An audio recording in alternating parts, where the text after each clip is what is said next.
తాజాంశాన్ని చూస్తున్నాం. సాయికృష్ణ అదృశ్యం కేసులో సిట్ దర్యాప్తు శరవేగంగా సాగుతోంది.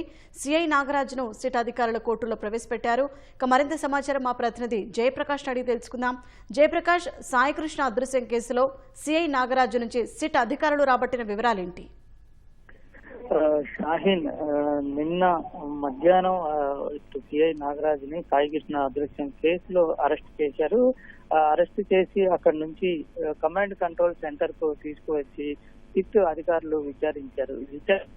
నిన్న రాత్రి వరకు జరిగింది, 7 గంటల వరకు జరిగింది. అంటే ఆ తర్వాత కొద్దిసేపు విరామం తర్వాత మళ్ళీ రాత్రి సమయంలో కొద్దిసేపు విచారణ జరిపారు.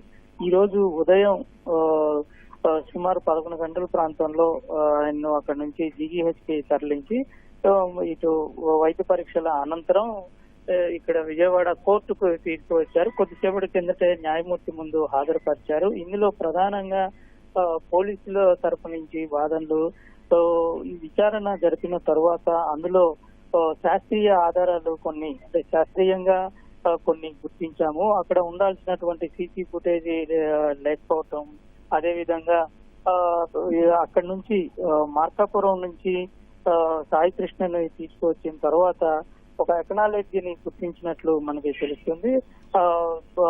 అక్కడ ఉన్నటువంటి ఎవరైతే అక్కడి నుంచి తీసుకువచ్చిన పోలీసులు ఇటు కృష్ణలంక పోలీసులకి సాయికృష్ణని అప్పగించినట్లు ఒక ఎకనాలజీని గుర్తించినట్లు తెలుస్తుంది.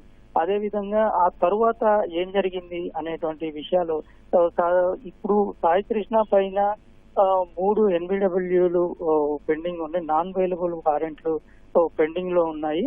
అయితే పెండింగ్ లో ఉన్నటువంటి నిందితుల కోసం సాధారణంగా పోలీసులు మొత్తం సెర్చ్ చేసి అతన్ని తీసుకువచ్చి నిందితుడిని తీసుకువచ్చి కోర్టులో ప్రవేశపెడతారు సాధారణ ప్రొసీజర్ ప్రకారంగా. అదే క్రమంలో తీసుకువచ్చినటువంటి వ్యక్తులు ఎందుకు ఇందులో కోర్టులో ప్రవేశపెట్టలేదు అనేది ఒక ప్రశ్న.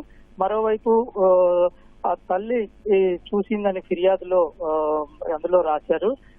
ఫిర్యాదులో తాను కృష్ణలంక పోలీస్ స్టేషన్ లో తన కుమారుడు ఉండగా చూశాను, అతను ఆక్రందన వ్యక్తం చేస్తూ ఉన్నాడు, తన కుమారుడిని పంపించమని అడిగితే తాను పంపినని చెప్పినట్టు తల్లి ఫిర్యాదులో పేర్కొంది.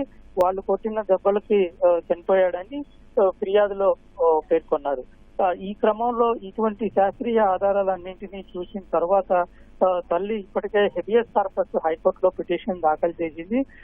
పిటిషన్ దాఖలు చేయడానికంటే ముందే చనిపోయినట్లు దర్యాప్తులో తేరింది అనేటువంటి విషయాన్ని ఇటు అందులో రిమాండ్ రిపోర్ట్ లో ఉన్నట్టు మనకి తెలుస్తుంది.